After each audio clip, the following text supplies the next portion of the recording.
আসসালামু আলাইকুম। আজকে আপনাদের সাথে শিং মাছ দিয়ে লাউ শাকের ঝোল রান্নাটা শেয়ার করব। প্রথমে এখানে পেঁয়াজ কুচি করে নিয়ে সবজিগুলো রেডি করে নিয়েছি। এখন শিং মাছগুলোকে হলুদের গুঁড়ো, লবণ দিয়ে ভালোভাবে মাখিয়ে নিতে হবে। একটু মরিচের গুঁড়ো দিয়ে দিয়েছি।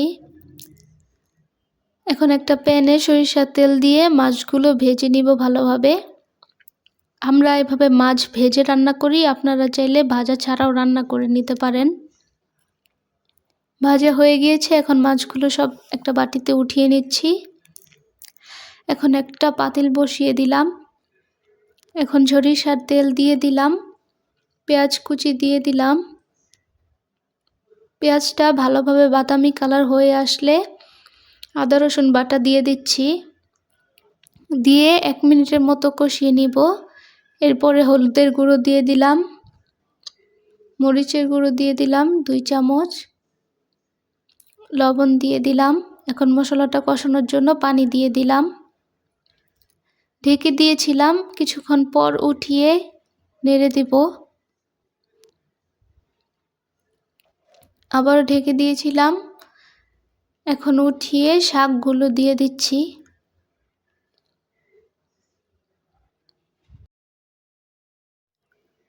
শাকটা ঢেকে দিলাম।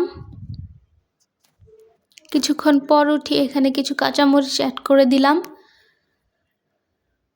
আবার উঠিয়ে শাকটা একটু নেড়ে চেড়ে দিচ্ছি।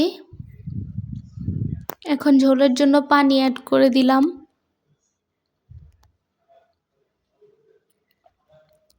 এখন একটা সিক্রেট মশলা বানাবো, এজন্য একটা কড়াইতে সরিষার তেল দিয়ে দিলাম, রসুন কুচি দিয়ে দিয়েছি।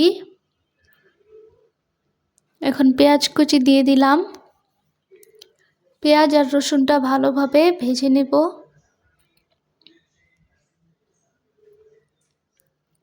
কিছুক্ষণ পর এখানে আস্ত জিরা অ্যাড করে দিলাম। এখন বাদামি কালার করে ভেজে নিতে হবে। এখন এই মশলাটাকে ভালোভাবে ব্লেন্ডারে ব্লেন্ড করে নিব।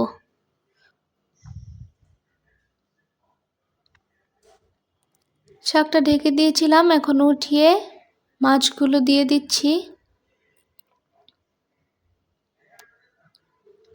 কিছুক্ষণ পর উঠিয়ে মশলাটা দিয়ে দিলাম। আমাদের এখানে এটাকে সাজপাটা বলে, আপনাদের এখানে কি বলে কমেন্ট করে জানাবেন। আমাদের রান্না শেষ, এখন খাওয়ার পালা। রান্নাটা খুবই মজা হয়েছিল, আপনারা চাইলে এভাবে ট্রাই করে দেখতে পারেন। ভিডিওটি ভালো লাগলে লাইক, কমেন্ট, সাবস্ক্রাইব করবেন। ধন্যবাদ সবাইকে। আসসালামু আলাইকুম।